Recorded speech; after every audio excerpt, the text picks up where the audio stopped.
Dear students, ഇന്നത്തെ ഒരു വീഡിയോയിൽ നമ്മൾ നോക്കാൻ പോകുന്നത് ഇഗ്നീഷൻ സിസ്റ്റത്തെക്കുറിച്ചാണ്. വാഹനങ്ങളിൽ ഉപയോഗിക്കുന്ന ഇഗ്നീഷൻ സിസ്റ്റം എന്താണ്, അതിൻ്റെ ആവശ്യകതകൾ എന്തൊക്കെയാണ്, അതിൻ്റെ ധർമ്മം എന്താണ് തുടങ്ങിയ കാര്യങ്ങളാണ് ഈ ഒരു വീഡിയോയിൽ നമ്മൾ നോക്കാൻ പോകുന്നത്. അപ്പോൾ നോക്കാം, വാട്ട് ഈസ് ഇഗ്നീഷൻ സിസ്റ്റം എന്ന് പറഞ്ഞിട്ടുണ്ട്. നമുക്ക് എന്താ നോക്കാം. The system in an internal combustion engine that produce the spark to ignite the mixture of fuel and air includes എന്ന് പറഞ്ഞിട്ട് കുറേ ഭാഗങ്ങൾ കൊടുത്തിട്ടുണ്ട്. അതായത് ഒരു ഇൻറ്റേർണൽ കമ്പസ്റ്റൻ എൻജിൻ അഥവാ IC എൻജിനിൽ സ്പാർക്ക് പ്രൊഡ്യൂസ് ചെയ്യണം. അതായത് എയറും ഫ്യൂവലും പെട്രോളും എയറും തമ്മിലുള്ള ആ മിക്സ്ചർ കത്തണം എന്നുണ്ടെങ്കിൽ സ്പാർക്ക് ക്രിയേറ്റ് ചെയ്യണം. ആ സ്പാർക്ക് ഉണ്ടാക്കുക എന്നുള്ളതാണ് ഇഗ്നീഷൻ സിസ്റ്റത്തിൻ്റെ പ്രധാനപ്പെട്ട ധർമ്മം എന്ന് പറയുന്നത്. അപ്പോൾ ഒരു ഇഗ്നീഷൻ സിസ്റ്റത്തിൻ്റെ പ്രധാനപ്പെട്ട ഭാഗങ്ങൾ എന്ന് പറയുന്നത് battery, ignition coil, distributor, spark plug, അതുപോലെ തന്നെ അസോസിയേറ്റഡ് ആയിട്ടുള്ള സ്വിച്ച്, അതുപോലെ വയറിങ്. ഇതൊക്കെയാണ് ഒരു ഇഗ്നീഷൻ സിസ്റ്റത്തിൻ്റെ പ്രധാനപ്പെട്ട ഭാഗങ്ങൾ. ചുരുക്കി പറഞ്ഞു കഴിഞ്ഞാൽ ഇൻറ്റേർണൽ കമ്പസ്റ്റൻ എൻജിനിൽ എയറും പെട്രോളും കൂടിയിട്ടുള്ള മിക്സ്ചർ കൃത്യമായ അളവിൽ കത്തുന്നതിന് വേണ്ടിയിട്ടുള്ള സ്പാർക്ക്, ആ സ്പാർക്ക് ക്രിയേറ്റ് ചെയ്യുന്നതിനാണ് ഇഗ്നീഷൻ സിസ്റ്റം ഉപയോഗിക്കുന്നത്. ഓക്കെ, ഏതൊക്കെയാണ് ഇഗ്നീഷൻ സിസ്റ്റത്തിൻ്റെ ഫങ്ഷൻ എന്ന് നോക്കാം. ആദ്യത്തെ ഫങ്ഷൻ നോക്കാം. The function of the ignition system is to produce a spark in the engine cylinder towards the end of the compression stroke. എന്താണ് പറയുന്നത്? ഒരു ഇൻറ്റേർണൽ കമ്പസ്റ്റൻ എൻജിൻ്റെ രണ്ടാമത്തെ സ്ട്രോക്കായിട്ടുള്ള കംപ്രഷൻ സ്ട്രോക്കിൻ്റെ അവസാനത്തിൽ സ്പാർക്ക് പ്രൊഡ്യൂസ് ചെയ്യുക എന്നുള്ളതാണ് ഇഗ്നീഷൻ സിസ്റ്റത്തിൻ്റെ പ്രധാനപ്പെട്ട ഒരു ഫങ്ഷൻ. എയറും ഫ്യൂവലും കൂടിയിട്ടുള്ള ആ ചാർജ് കത്തണം. ആ കത്തുന്നതിന് നമുക്ക് എന്ത് വേണം? സ്പാർക്ക് ആവശ്യമാണ്. ആ സ്പാർക്ക് ക്രിയേറ്റ് ചെയ്യുക എന്നുള്ളതാണ് ഇതിൻ്റെ ആദ്യത്തെ ഫങ്ഷൻ എന്ന് പറയുന്നത്. നമുക്ക് രണ്ടാമത്തെ ഫങ്ഷൻ നോക്കാം. In N 4-stroke engine A spark should occur in each cylinder after 2 revolution of the crank shaft. എന്താണ് പറയുന്നത്? ഒരു പെട്രോൾ എൻജിനിൽ കംപ്രഷൻ സ്ട്രോക്കിൻ്റെ അവസാനമാണ് സിലിണ്ടറിൽ സ്പാർക്ക് ഉണ്ടാകുന്നത്. അതിന് വേണ്ടിയിട്ട് നമ്മൾ എന്താണ് ഇഗ്നീഷൻ സിസ്റ്റം ഉപയോഗിക്കുന്നു.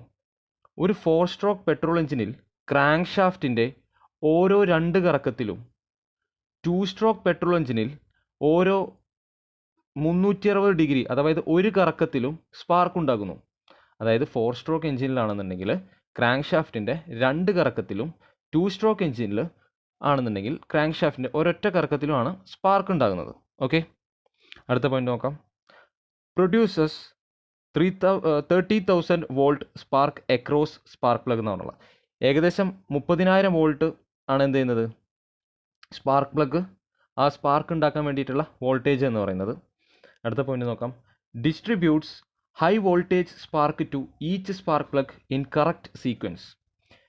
ഇതിലുള്ള ഒരു ഡിസ്ട്രിബ്യൂട്ടർ എന്ന് പറഞ്ഞ ഭാഗം കൃത്യമായിട്ടുള്ള അളവിൽ ഓരോ സ്പാർക്ക് പ്ലഗിലേക്കും കൃത്യമായിട്ടുള്ള അളവിലേക്ക് എന്ത് ചെയ്യും? വോൾട്ടേജ് നൽകും. അടുത്തത് നോക്കാം. Various spark timing with load, speed and other condition. ഈ സ്പാർക്കിൻ്റെ ടൈമിംഗ് എന്ന് പറയുന്നത്, അതായത് എയറും ഫ്യൂലും തമ്മിൽ കംപ്രഷൻ സ്ട്രോക്കിൻ്റെ അവസാനത്തിൽ കത്താനെടുക്കുന്ന ആ സ്പാർക്കിൻ്റെ ടൈമിംഗ് എന്ന് പറയുന്നത് ആ വാഹനത്തിൽ ഉള്ള ലോഡ്, അതുപോലെ വാഹനത്തിൻ്റെ സ്പീഡ്, അങ്ങനെയുള്ള ചില കാര്യങ്ങളെ അനുസരിച്ച് ചില മാറ്റങ്ങൾ വരാനുള്ള സാധ്യതകളുണ്ട്. ഓക്കെ, ഇതൊക്കെയാണ് ഒരു സ്പാർക്ക് പ്ലഗിൻ്റെ ഏറ്റവും പ്രധാനപ്പെട്ട ഫങ്ഷൻസ് എന്ന് പറയുന്നത്. ഇനി നമ്മൾ പറയാൻ പോകുന്ന കുറച്ച് പോയിന്റ് എന്ന് പറഞ്ഞാൽ ഒരു സ്പാർക്ക് പ്ലഗിൻ്റെ ആവശ്യകതകളാണ്. അതായത് കൃത്യമായിട്ടുള്ള ആവശ്യകതകൾ. അതിൽ ഏറ്റവും ഇമ്പോർട്ടൻ്റ് ആയിട്ട് ഫസ്റ്റ് വരുന്നതാണ് സ്പാർക്ക് പ്ലഗിൽ ഉണ്ടാകുന്ന സ്പാർക്കിന് സിലിണ്ടറിനകത്തെ എയർ ഫ്യൂൽ മിക്സ്ചറിനെ കത്തിക്കാൻ ആവശ്യമായ തീവ്രത ഉണ്ടായിരിക്കണം. അതായത് പെട്രോളും എയറും കൂടിയിട്ടുള്ള എയർ ഫ്യൂൽ മിക്സ്ചറിനെ കൃത്യമായ രീതിയിൽ കത്തിക്കാൻ ആവശ്യമായിട്ടുള്ള ശക്തി ആർക്ക് വേണം? ഈ ഉണ്ടാകുന്ന സ്പാർക്കിന് ആവശ്യമാണ്. അതുപോലെ തന്നെ ഇഗ്നീഷൻ സിസ്റ്റം ലളിതവും ഒതുങ്ങിയതുമായിരിക്കണം. അതുപോലെ എന്തെങ്കിലും ഒരു മെയിൻ്റനൻസ്, ഉണ്ടാകുന്ന കേടുപാടുകൾ എളുപ്പത്തിൽ തീർക്കുവാൻ കഴിയുന്നതായിരിക്കണം. അതുപോലെ മെയിൻ്റനൻസ് ചെയ്യുമ്പോൾ അതിൻ്റെ പാർട്സുകൾ എളുപ്പത്തിൽ നിർമ്മിക്കാൻ കഴിയുന്നതുമായിരിക്കണം. ഇതൊക്കെ എന്താണ്? ഒരു സ്പാർക്ക് പ്ലഗിൻ്റെ അല്ലെങ്കിൽ ഒരു ഇഗ്നീഷൻ സിസ്റ്റത്തിന് ഉണ്ടായിരിക്കേണ്ട ചില ആവശ്യകതകളാണ്. അതുപോലെ തന്നെ സാധാരണ പെട്രോൾ എഞ്ചിനിൽ ഇഗ്നീഷൻ സിസ്റ്റത്തിന് ആവശ്യമായ വൈദ്യുതി നൽകുന്നത് വാഹനത്തിൽ ഉപയോഗിക്കുന്ന 12 വോൾട്ട് ബാറ്ററിയാണ്. ഓക്കെ, എന്നാൽ സ്പാർക്ക് പ്ലഗിൽ സ്പാർക്ക് ഉണ്ടാകുന്നതിന് ആവശ്യമായ വോൾട്ടേജ് എന്ന് പറയുന്നത് ഏകദേശം 20,000 മുതൽ 25,000 വരെയാണ്.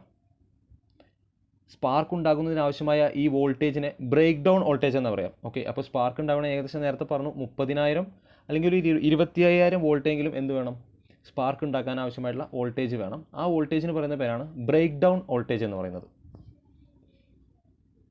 ഇനി നമുക്ക് പ്രധാനമായിട്ടും ഇമ്പോർട്ടൻ്റ് ആയിട്ടുള്ള കുറച്ച് ഇഗ്നീഷൻ സിസ്റ്റം നോക്കാം. അതിലൊന്നാണ് ബാറ്ററി കോയിൽ ഇഗ്നീഷൻ സിസ്റ്റം, രണ്ടാമത്തതാണ് മാഗ്നെറ്റോ ഇഗ്നീഷൻ സിസ്റ്റം, മൂന്നാമത്തതാണ് ഇലക്ട്രോണിക് ഇഗ്നീഷൻ സിസ്റ്റം. ഈ മൂന്നെണ്ണമാണ് പ്രധാനപ്പെട്ട ഇഗ്നീഷൻ സിസ്റ്റം എന്ന് പറയുന്നത്. Battery coil ignition system, magneto ignition system, electronic ignition system.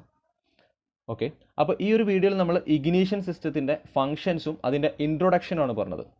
Petrol എഞ്ചിനിൽ കംപ്രഷൻ സ്ട്രോക്കിൻ്റെ അവസാനം സിലിണ്ടറിൽ സ്പാർക്ക് ഉണ്ടാക്കുന്നതിന് വേണ്ടിയിട്ടാണ് ഇഗ്നീഷൻ സിസ്റ്റം ഉപയോഗിക്കുന്നത്. ഒരു 4 സ്ട്രോക്ക് പെട്രോൾ എഞ്ചിനിലാണെന്നുണ്ടെങ്കിൽ ക്രാങ്ക് ഷാഫ്റ്റിൻ്റെ ഓരോ 2 കറക്കത്തിലും, ഒരു 2 സ്ട്രോക്ക് പെട്രോൾ എഞ്ചിനിലാണെങ്കിൽ ക്രാങ്ക് ഷാഫ്റ്റിൻ്റെ ഓരോ കറക്കത്തിലുമാണ് സ്പാർക്ക് ഉണ്ടാകുന്നത്. അത്രയും കാര്യങ്ങളാണ് ഈ ഒരു വീഡിയോയിൽ പറഞ്ഞിട്ടുള്ളത്. ഓക്കെ.